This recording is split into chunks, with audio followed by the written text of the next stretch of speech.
सो हमने जब ये काम किया था तो यही सोच के किया था कि पाकिस्तानी यूथ को एम्पावर करना है और क्रिकेट को बिजनेस बनाना है, क्योंकि पाकिस्तान में cricket is a power tool, खुल जा सिम सिम, बिकॉज हर बंदे का इंटरेस्ट है, right from the top man to the bottom, हर बंदे का इंटरेस्ट है। तो बहुत से लोग जो है उसके थ्रू लेवरेज करते हैं अपने दूसरे बिजनेसेस को। हमने क्या किया कि हमने क्रिकेट को बिजनेस बनाने की कोशिश की। और एक और चीज़ आपको बताता चलूँ, अब आपने ये स्टूडियो बनाया, आपने यहाँ से प्रोग्राम करना है, आपका रॉ मटेरियल है, इन्वायरमेंट, आपकी जो एम्बियंस आपने क्रिएट किया हुआ है, आपके कैमरे हैं, आपका पीसीआर सिस्टम होगा, आपके जो आपने रखे हुए हैं यहाँ पे ये चीज़ें होंगी, ये इसका रॉ मटेरियल है। जो हमारा फॉर्चुनेटली अनफॉर्चुनेटली बिजनेस है, उसका रॉ मटेरियल क्या है? क्रिकेटर। ठीक है। सो हमने उस रॉ मटेरियल को इम्प्रूव नहीं करना। और हमने जो बात की, अगर एक पीएसएल का मैच खेल के मैं यूथ को कैसे एम्पावर कर सकता हूँ, आप बता सकते हैं मुझे? मेरे पास तो नहीं समझ आती कि यूथ को कैसे कैसे एम्पावर किया। मैंने पैसे दिए, उन्होंने मैच खेला, घर चले गए। जो प्लेयर डेवलपमेंट प्रोग्राम है वो इसकी असास है, वो इसकी बुनियाद है, क्योंकि वो एक पाइपलाइन क्रिएट की जो सिर्फ मेरे लिए नहीं है। वो प्लेयर सिर्फ 1 महीना मेरे पास होता है, वो पाकिस्तान के लिए सर्व करता है। वो यूथ जो है वो पाकिस्तान की नुमाइंदगी करती है। आप देखें कि जब हमने और फिर इस तरह हाई परफॉर्मेंस सेंटर भी उसकी एक कड़ी था कि हम उनको ट्रेन और ग्रूम कैसे करें। सो इन सब चीज़ों के लिए आपको इन्वेस्टमेंट भी चाहिए होती है, बट उसके लिए जो राइट काइंड ऑफ जो अप्रोच है उसको अपनाना चाहिए। और मैं समझता हूँ कि अल्लाह ताला ने इसमें हमें बड़ी कामयाबी दी कि हमारी जीत से पहले फ़ख्र ज़मान ने चैम्पियंस ट्रॉफ़ी की सूरत में फ़ख्र कलंदर से फ़ख्र पाकिस्तान बना, इंडिया को हराया। बहुत बड़ी बात है फाइनल में। और T20 वर्ल्ड कप में शाहीन और हारिस की तबाहकुन बॉलिंग की वजह से आप देखें कि हमने इंडिया को फर्स्ट टाइम हिस्ट्री में हराया। सो हमारी जीत से पहले पाकिस्तान को जीत मिली। तो इसके लिए कोई भी कैपिटल अरेंज करना, ये कैपिटल लेके आना, ये तो अल्लाह ताला के काम है कि वो कहाँ से अरेंज करवाते हैं आपके लिए। अच्छा सर, लेकिन फिर भी बहुत ज़्यादा जहाँ जितने जितने पॉपुलैरिटी बढ़ती जाती है उतने ज़्यादा क्रिटिक्स भी बढ़ते जाते हैं, और बड़े ज़्यादा लोग ये कहते भी हैं कि आतिफ राना इतने लाखों रुपए लगा के पीडीपी पे क्या मिला। अगर हम आप उनको कोई जवाब देना चाहें, ये फ़ख्र तो हमारा फ़ख्र है ही है, फ़ख्र हमारा फ़ख्र है, शाहीन हारी ये सब अपने, लेकिन अगर बिजनेस कॉन्टेक्स्ट में आप उनको जवाब देना चाहें तो क्या होगा?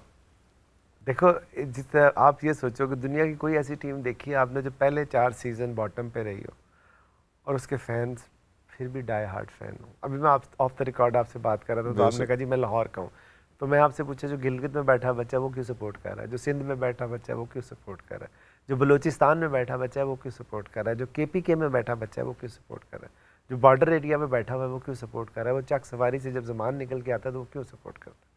वो इसीलिए सपोर्ट करता है कि हमने पाकिस्तानी यूथ के लिए एक प्लेटफॉर्म क्रिएट किया।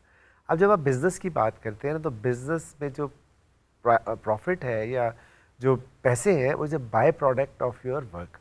सो हमने जो एक ब्रांड क्रिएट किया कि आज 8,000 आर्टिकल लिखा गया है इसके अंदर इंडिया में, जो ऑफिशियल वगैरह आपको बता रहा हूँ, 90% लाहौर कलंदर्स के ऊपर है। आज लाहौर कलंदर दुनिया क्रिकेट की वो वाहिद फ्रेंचाइज है जिसने प्लेयर डेवलपमेंट प्रोग्राम किया, जिसने हाई परफॉर्मेंस सेंटर बनाया, जिसने Australia, England, south Africa, Namibia और जिम्बाब्वे से कॉन्ट्रैक्ट किया। और जिम्बाब्वे ने हमारे साथ हमारे साथ ये एग्रीमेंट किया कि हम उनकी क्रिकेट बेहतर कर दें, उनके लिए प्लेयर डेवलपमेंट प्रोग्राम रन किया।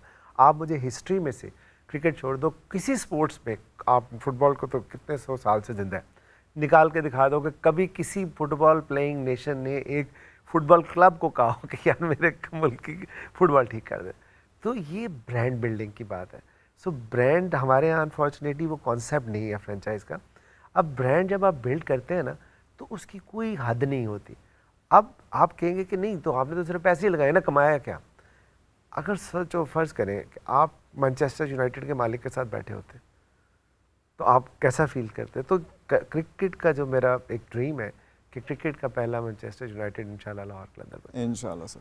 आपने ब्रांड बिल्डिंग की बात की, इस पे तो मैं आऊँगा ही आऊँगा, लेकिन उससे पहले जो आपने बात की कि पहले के बड़े साल हमें अनफॉर्चुनेटली हार का सामना करना पड़ा, तो उसमें वो हमारे लिए तो बड़ा फ्यूरिएटिंग था ही था, लेकिन वो स्पॉन्सर्स और इन्वेस्टर्स के लिए वो कितना, उनका कॉन्फिडेंस वापस गेन करना कितना मुश्किल था उसमें? देखो, हार जीत का ताल्लुक उसके साथ तो नहीं होता। ऑब्वियसली जीत प्लेयर्स की होती है, हार हमारी है, हार मेरी है। मैं हमेशा ही कहता था हमारे पास दो रास्ते थे। जब मैं इस बिज़नेस में आया और जब हमने टीम के ली और ड्राफ्ट हुआ, ड्राफ्ट में हमें पता लगा कि पाकिस्तान में तो टैलेंट है ही नहीं, यही है। इमर्जिंग में हमें 2 प्लेयर मिले जो इतने कम्पैटिटिव नहीं थे, एक 29 का था, 31 का था। तो हम तो 10 प्लेयरों से खेलते थे, वो तो मौजज़ाती तौर पे हम 2 मैच जीत गए। तो उसके बाद ये कहा गया है ही नहीं टैलेंट। तो मैंने कहा कैसे हो सकता है, हमारे पास 2 रास्ते थे सर, या हम दूसरों के प्लेयर जो है वो अंडर द टेबल ऑफर करके उनको तोड़ लेते, क्योंकि उसकी वजह ये थी कि ड्राफ्ट में हमारी 5वीं पिक थी, जब सारे पिक कर लेते तब हमारी बारी आती थी। तो या फिर हम अपना खुदा पे बिलीव करते और अपने नौजवान को अपॉर्चुनिटी देते। तो हमने दूसरा रास्ता चुना। ऑब्वियसली मुश्किल रास्ता था, कलंदर का नाम रखना भी आसान रास्ता नहीं था, मुश्किल काम था, क्योंकि हाथी घोड़े इस तरह के नाम तो होते हैं, नाइट राइडर्स, किंग्स, ग्लैडिएटर्स, ये सारे आपको मिलते हैं, लेकिन कलंदर का नाम कभी आपने किसी स्पोर्ट्स की टीम के साथ नहीं जोड़ा, वो भी एक मुश्किल फ़ैसला था। लाहौर की टीम उठाना भी एक मुश्किल फ़ैसला था।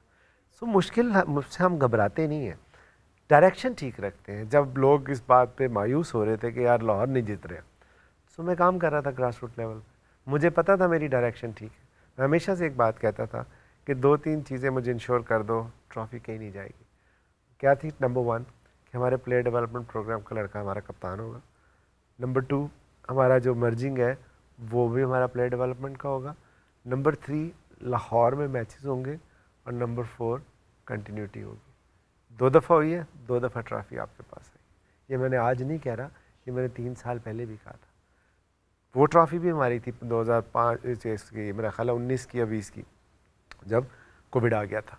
अगर वो कंटिन्यूटी रहती तो मैं आपको यकीन से कहता हूँ कि वो ट्रॉफ़ी भी हमारी थी। वो अनफॉर्चुनेटली बीच में ब्रेक हो गया और फिर टूर्नामेंट उधर चला गया कराची।